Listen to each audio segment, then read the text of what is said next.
রাজীব বন্দ্যোপাধ্যায় ডোমজুড়ে তিনি পরাজিত হয়েছেন কল্যাণ ঘোষের কাছে। রাজীব বন্দ্যোপাধ্যায় পরাজিত। ডোমজুড় বিধানসভা আসনে সেখানে রাজীব বন্দ্যোপাধ্যায় তিনি হেরে গিয়েছেন। গত কয়েকদিন আগে বিধানসভা নির্বাচনের ঠিক মুখে তিনি দল ছেড়ে বিজেপিতে যোগ দিয়েছিলেন।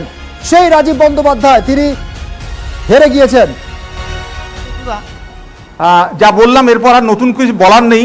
আপনি হয়তো মানে আর কিছুক্ষণের মধ্যেই সেই জায়গায় কাঙ্ক্ষিত লক্ষ্যে আপনি পৌঁছে যাবেন। তো প্রথমেই যেটা জিজ্ঞেস করব, আপনার কেন্দ্রে এবং গোটা কলকাতায় তৃণমূলের এই অভাবিত যে সাফল্য পেতে চলেছে তার কারণটা কোথায়, রহস্যটা কোথায়? এর রহস্য হলো মমতা ব্যানার্জির জনপ্রিয়তাকে চ্যালেঞ্জ করেছিল দিল্লি, খোদ প্রধানমন্ত্রী এবং হোম মিনিস্টার নিজে। তারা যে পরিমাণ অর্থ এবং আনুষঙ্গিক জিনিস এখানে খরচ করেছে তা বাংলার মানুষ ভালো চোখে নেয়নি। পশ্চিমবঙ্গে চিরকালই লড়াইটা হয় রাজনৈতিক, এবারে রাজনৈতিক লড়াইটা অন্য জায়গায় অন্য মাত্রায় নিয়ে যাবার চেষ্টা করেছিল। এমনকি প্রধানমন্ত্রী বলেছিলেন, যদি কারণ মনে থাকে নিশ্চয়ই স্মরণে থাকবে, যে এবারে আমরা জিতে গেছি আর মমতা দিদি তুমি হেরে গেছো, তুমি পদত্যাগ করো। এখন কে পদত্যাগ করবে? এখন এই যে বিপুল ভোটে জনগণ মমতা ব্যানার্জিকে জয়লাভ করালো, তার অর্থই হলো প্রধানমন্ত্রীর নীতিগত পরাজয়। আর রাজনীতিতে নীতিগত পরাজয় হলে তাকে পদত্যাগ করতে হয়। তো উনি কি এটাকে পদত্যাগ করবেন? ঠিকই, মানে একেবারে লড়াইটা সেই অর্থে বলছেন যে প্রধানমন্ত্রী নরেন্দ্র মোদীর সঙ্গে মমতা বন্দ্যোপাধ্যায়, এবং সেই লড়াইয়ে যে আজকের যে পরিণতি হতে চলেছে তার ফলে মমতা ব্যানার্জি এও বলেছিলেন যে আমার যতগুলো যারা লড়ছেন সবাই জানবেন যে মমতা ব্যানার্জি লড়ছেন। তো তাহলে মমতা ব্যানার্জি ভার্সেস প্রধানমন্ত্রী লড়াই হয়েছে। আমরা জিতেছি মানে মমতা ব্যানার্জি জিতেছেন এবং প্রধানমন্ত্রী হেরে গেছেন। তো হেরে যাওয়া প্রধানমন্ত্রী কেন থাকবেন সরকারে?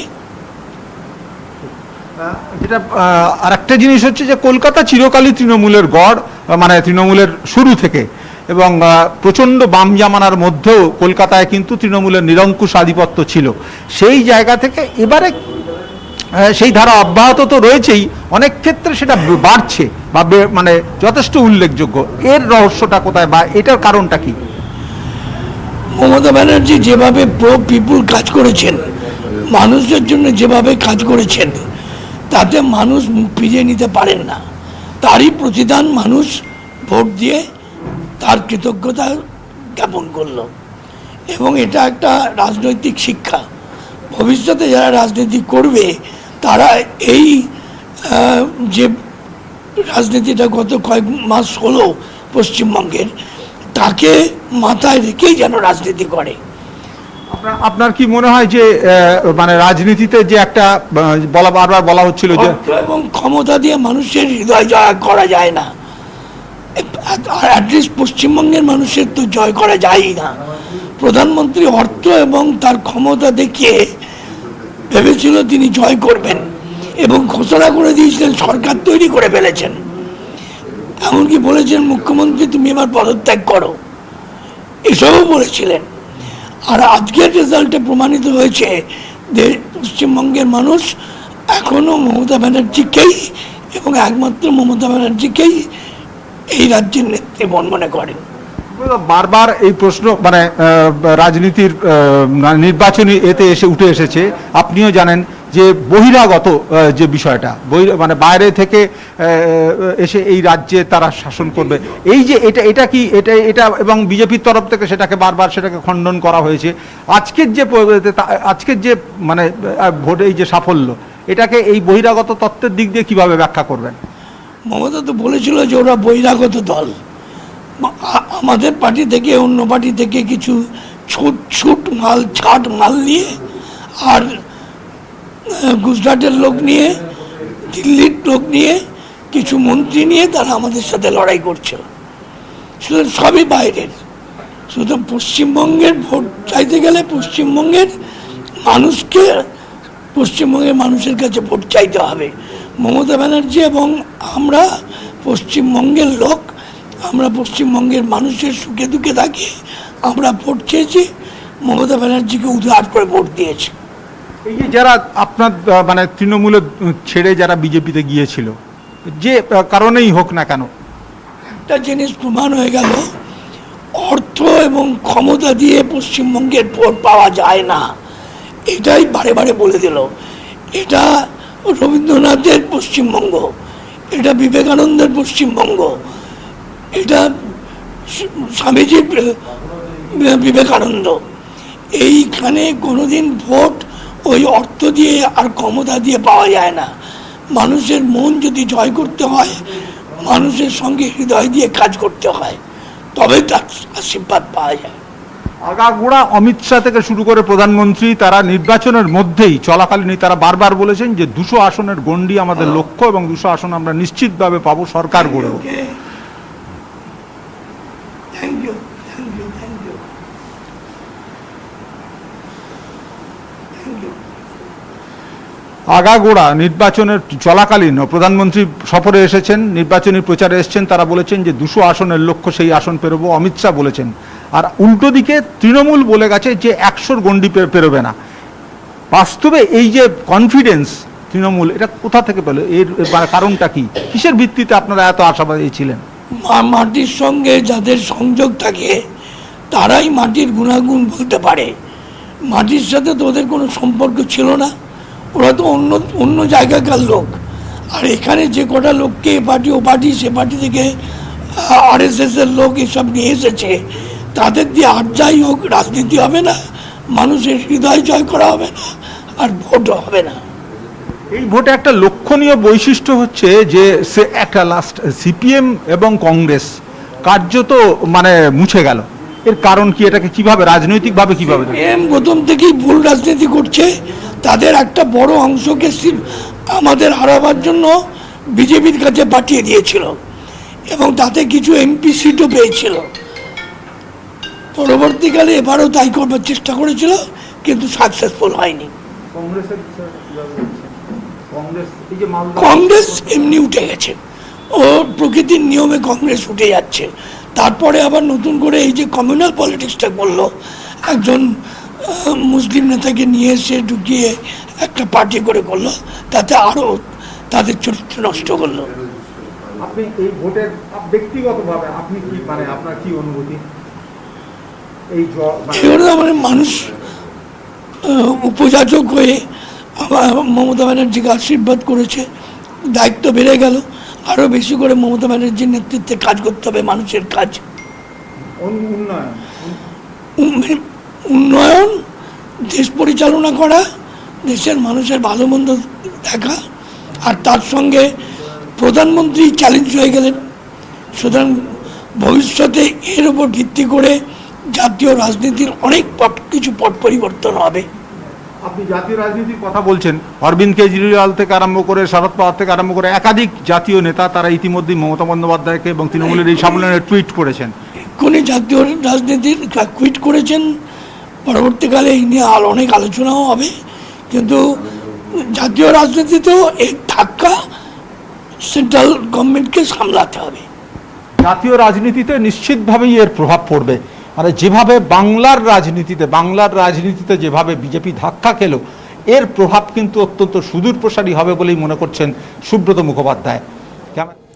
একেবারে আমরা রায়দিঘির আসনের ফল পেয়েছি। রায়দিঘিতে সেখানে তৃণমূল কংগ্রেসের যিনি প্রার্থী তিনি জয়ী হয়েছেন। গতবারও আমরা দেখেছিলাম দেবশ্রী রায়, তিনি দুবার জয়লাভ করেছিলেন।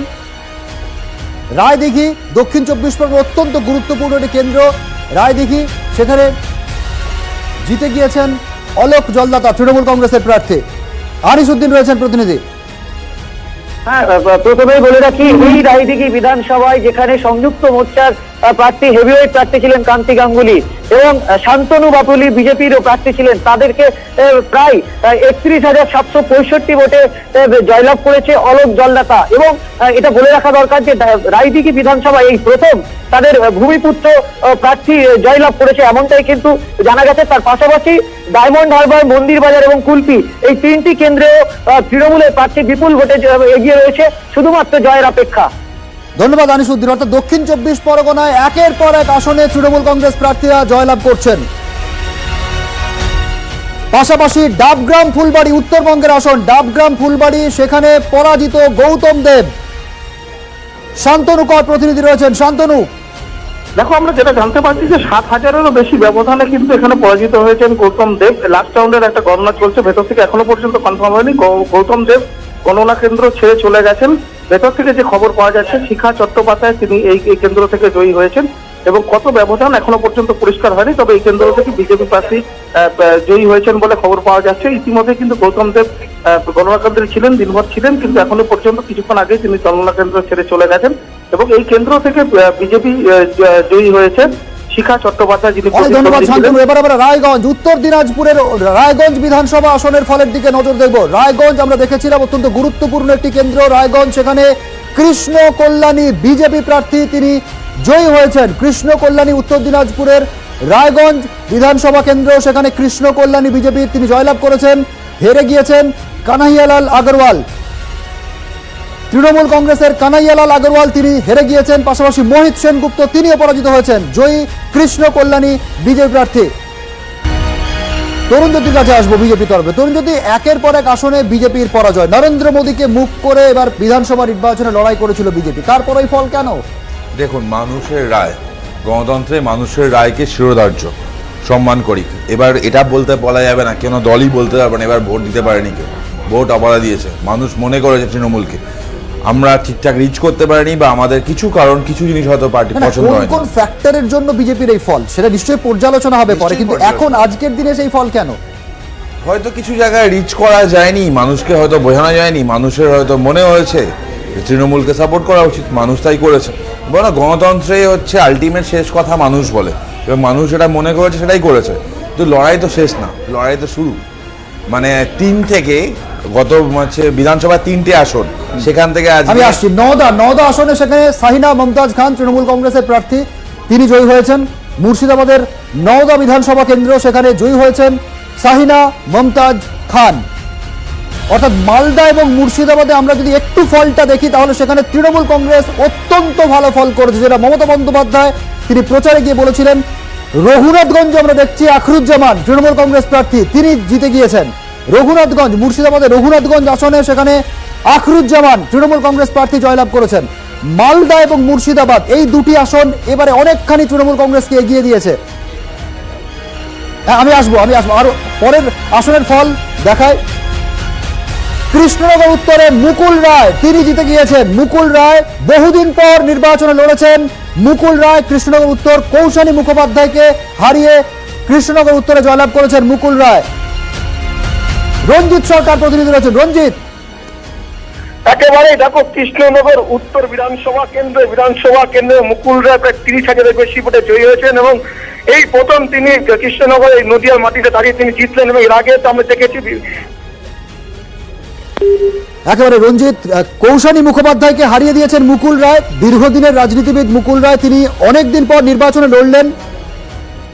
তিনি মুকুল রায় কৃষ্ণনগর উত্তর থেকে জিতে গিয়েছেন। আমি আসবো তরুণ জ্যোতির কাছে। তরুণ জ্যোতি, মালদা এবং মুর্শিদাবাদে এই ফল কেন?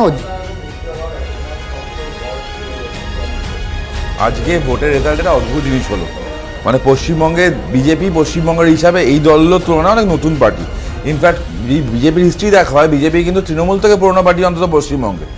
এবার সেখানে দাঁড়িয়ে আজকে এই দুটো দল কোথায়? মানে লেফট এবং কংগ্রেস এবং সোকল্ড আইএসএফ, এই তিনটে জোট, সংযুক্ত মোর্চা যে নাম, সেটা কোথায় গেল? তারা কোথায়? তাকে খুঁজে পাওয়া যাচ্ছে না কেন? তাদের ভোটগুলোই বা কি হলো? তাদের ভোট শেয়ার, তারা ডেডিকেটেড ভোট ব্যাংক সব কটা দলেরই থাকে। ইনফ্যাক্ট বিএসপিরও আছে প্রত্যেকটা সিট। যদি বারাসাতে চিরঞ্জিত চক্রবর্তী তিনি জিতে গিয়েছেন। প্রথমে তিনি প্রার্থী হবেন কি হবেন না এরকম একটা সম্ভাবনা ছিল, এবং শেষ পর্যন্ত চিরঞ্জিত চক্রবর্তী বারাসাত থেকে জিতে গিয়েছেন। বারাসাত আসন থেকে চিরঞ্জিত চক্রবর্তী। জিয়াউল আলমের থেকে জানবো। জিয়াউল, একদম দেখো, বারাসতের প্রথম থেকেই চিরঞ্জিত প্রার্থী হবে কিনা সেটা একটা বিভিন্ন রকম সমালোচনা হয়েছিল, কিন্তু শেষ পর্যন্ত জয়ী হলেন বারাসাতের তৃণমূল কংগ্রেস প্রার্থী চিরঞ্জিত চক্রবর্তী। 23,488 ভোটে তিনি জয়ী হয়েছেন। তার প্রাপ্ত ভোট প্রায় 1,03,099। তার নিকটতম প্রতিদ্বন্দ্বী বিজেপির 79,611 ভোটে বিজেপির প্রার্থীকে তিনি হারিয়েছেন। ফলে বারংবার তিনি কিন্তু সমালোচনা হয়েছেন টিকিট পাবেন কিনা, কিন্তু শেষ হাসি হাসলেন চিরঞ্জিত চক্রবর্তী এবং তার প্রাপ্ত ভোটের সংখ্যা 1,03,099 এবং নিকটতম প্রতিদ্বন্দ্বী বিজেপির থেকে তিনি প্রায় 23,488 ভোটে তিনি জয়লাভ করেছেন। এখনো পর্যন্ত এটাই খবর। এরাই আচ্ছা। কিন্তু ধন্যবাদ জিয়াউল। অর্থাৎ বারাসাতে সেখানে চিরঞ্জিত চক্রবর্তী জিতে গিয়েছেন। আমি তরুণজ্যোতির কাছে খুব সংক্ষেপে আসবো, মনোজিৎদার কাছে যাবো। তরুণজ্যোতি, না, এই আইএসএফ আর যেটা বলছিলাম, আইএসএফ এবং কংগ্রেস দুটো, মানে আইএসএফ কংগ্রেস না, বাম এবং কংগ্রেস দুটো পুরনো দল, তারা গেল কোথায়? কোথায় মিশে গেল? কোথায় হাওয়া হয়ে গেল? আর আজকে আমি আবার বলছি, আমাদের যে ভোটটা লোকসভায় টার্ন করেছিল বিজেপিতে, সেই ভোটটা কি তৃণমূলে টার্ন করলো? না, সেটা ওইভাবে দেখুন, ভোটার, আমি ওই একটা কথা বিশ্বাস করি, আমি আগেও যে বললাম আজকে উল্টো কথা বলি কি করে। কোনো ভোটার কারোর পৈতৃক সম্পত্তি নয়, তারা বিচক্ষণ ব্যক্তি, যাকে মনে করে তাকে ভোট দেয়। আচ্ছা, এবার মনোজিৎদার কাছে আছে একটু। মনোজিৎ মন্ডল আমার সঙ্গে রয়েছেন। মনোজিৎ দা, হ্যাঁ বলুন। দেখুন, আমার যেটা ধারণা বা আমার যেটা মনে হয়, আমি যে মেসেজগুলো পাচ্ছি, বিশেষ করে যারা বামপন্থী আইডিওলজিতে যারা বিশ্বাস করে, যারা খুব ইয়াং, কম বয়সী ভোটার, 20 থেকে 25, 26, আমি তো এরকম একটি বামপন্থী একটা দুর্গের মধ্যে পড়াই, তাদের মনোজিৎ দা, কাছ থেকে আসছি আমি যা আপনার কাছে। খবর- বোলপুরে সেখানে চন্দ্রনাথ সিনহা জিতে গিয়েছেন। আমরা দেখেছিলাম ভোটের দিন বিভিন্ন জায়গায় অনির্বাণ গঙ্গোপাধ্যায় তিনি গিয়েছিলেন, তার গাড়ি ভাঙচুর করা হয়েছিল। শেষ পর্যন্ত চন্দ্রনাথ সিনহা তৃণমূল কংগ্রেসের প্রার্থী, তিনিই জয়লাভ করলেন। অর্থাৎ বোলপুর আসনে হার স্বীকার করলেন অনির্বাণ গঙ্গোপাধ্যায়। তার গাড়ি ভাঙচুর হয়েছিল, আমরা দেখেছিলাম ভোটের দিন শেষ দফায়। আমি আবারও যাবো আলোচনায়, আমার সঙ্গে রয়েছেন মনোজিৎ দা। মনোজিৎ দা, হ্যাঁ, আমি যেটা বলছিলাম যে যারা আসল বামপন্থায় বিশ্বাস করে, যারা খুব কম বয়সী ছেলেমেয়েরা, আমি তাদের কাছ থেকে যে খবরগুলো পাচ্ছি, আগেও পেয়েছিলাম, আচ্ছা, তারা কিন্তু বিজেপিকে মনে প্রাণে ঘৃণা করে তাদের আইডিওলজির জন্য, এবং তারা এটা বুঝতে পেরে গিয়েছিল, আনলাইক যারা ওল্ড লেফট। মনোজিৎ দা, আসছি। ইন্দ্রজিৎ রুদ আমাদের সঙ্গে এই মুহূর্তে রয়েছেন। ইন্দ্রজিৎ, বোলপুরে আমরা দেখলাম যে অনির্বাণ গঙ্গোপাধ্যায় তিনি পরাজিত হলেন এবং চন্দ্রনাথ সিনহা জয়লাভ করলেন। একদমই বিশঙ্কর, যেটা বলে রাখবো, বোলপুর বিধানসভার যে হেভিওয়েট প্রার্থী ছিলেন অনির্বাণ গাঙ্গুলি, তিনি কিন্তু এই মুহূর্তে যে কাউন্টিং সেন্টার আছে, কাউন্টিং সেন্টার ছেড়ে বেরিয়ে গেছেন। তিনি কোনো কথা বলেননি সাংবাদিকের সঙ্গে, তিনি কিন্তু হেরে গেছেন। আমরা যেটুকু জানতে পারছি এখনো পর্যন্ত যে 20,000 প্লাস ভোটে লিড দিচ্ছেন বোলপুরের প্রাক্তন বিধায়ক, একরা মন্ত্রী চন্দ্রনাথ সিংহ। তিনি কিন্তু এবারও জয়লাভ করলেন এবং বিধায়ক হচ্ছেন বোলপুরের চন্দ্রনাথ সিংহ, এবং তিনি জিতে গেছেন এই মুহূর্তে। ধন্যবাদ ইন্দ্রজিৎ। আমি এবার প্রদীপবাবুর কাছে আসি। প্রদীপবাবু, মালদা এবং মুর্শিদাবাদের যে ফল আমরা দেখলাম, এই ফলে তৃণমূল কংগ্রেস এত ভালো ফল কি করে মালদা এবং মুর্শিদাবাদে করল? মালদা এবং মুর্শিদাবাদে যেটা হচ্ছে, যে যেটা তরুণজ্যোতি বাবু বলছিলেন, যে এই সংযুক্ত মোর্চার ভোটটা গেল কোথায়, ভোটটা আসলে গেল অনেকটাই তৃণমূলের দিকে এবং কিছুটা বিজেপির দিকে। তার কারণ বিশেষ করে মালদা এবং মুর্শিদাবাদে ভোটটা পুরোটাই তৃণমূলের কাছে গেছে, সংযুক্ত মোর্চার ভোট। তার কারণ আপনারা দেখবেন যে প্রচার অভিযানের সময় কিন্তু কংগ্রেস এবং আইএসএফ এর মধ্যে যে বিভাজন, সেটা কিন্তু তাদের নেতৃত্বের মাধ্যমেই ওখানে পরিষ্কার হয়ে গেছিল। এবং সেই জন্য ওই জোটের যে ভোটটা, সেই ভোটটা কিন্তু পরিষ্কারভাবে বিজেপি বিরোধিতার, যেখান থেকে মনোজিৎ দা বলছিলেন যে বিজেপি বিরোধী ভোট এবারে কিন্তু হয়েছে এবং সেই ভোটটা তৃণমূল কংগ্রেসের দিকে গেছে। আর তৃণমূল কংগ্রেসের যে প্রতিষ্ঠান বিরোধী ভোট, এই রাজ্য সরকারের, যেটাকে আমরা অ্যান্টি ইনকামবেন্সি বলি, সেটা কিন্তু দুভাগে ভাগ হয়ে গেছে। কিছুটা মানে তৃণমূল কংগ্রেসের দিকে, মানে লেফটের দিকে যেটা যাওয়ার কথা ছিল, সেটা কিন্তু বিজেপি। প্রদীপবাবু, আপনি আমাদের সঙ্গে থাকুন, তরুণজ্যোতির সঙ্গে থাকুন, এবং পাশাপাশি আমাদের সঙ্গে মনোজিৎ দা রয়েছেন। মনোজিৎ দা, আপনিও আমাদের সঙ্গে থাকুন। আমরা আরো কিছু ভোটের ফল নিয়ে এক্ষুনি ফিরে আসবো একটা ছোট্ট বিরতির পর। সঙ্গে থাকুন।